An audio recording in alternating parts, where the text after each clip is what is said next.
Hi, I'm Dr. Brandon Bukowski, an orthopedic surgeon with Mayo Clinic Health System.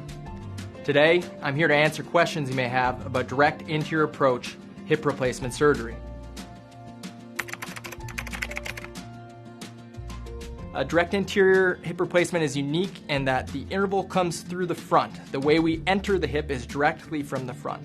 So what it allows us to do is avoid having to either move or release large muscles that support the hip in the back. And so it's one way that surgeons can do a hip replacement with the potential benefit of a quicker recovery and an accurate restoration of their anatomy. Certainly there are patients who are optimal candidates for a direct anterior approach for hip replacement.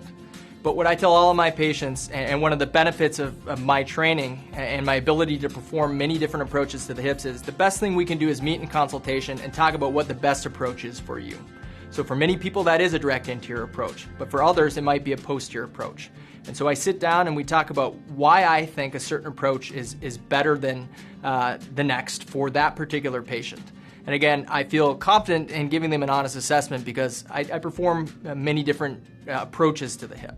So some of the patients who are the best candidates for direct anterior hip replacement surgery are generally those with a low body weight, a lower body mass index, who are active and candidates for a joint replacement surgery, meaning they have significant arthritis in their hip. But certainly that doesn't apply to everyone. Again, there are patients of all different shapes, sizes, who are candidates for direct anterior hip replacement, and the best way to figure out if that's the best approach for you is to come see me in consultation and we can talk about it.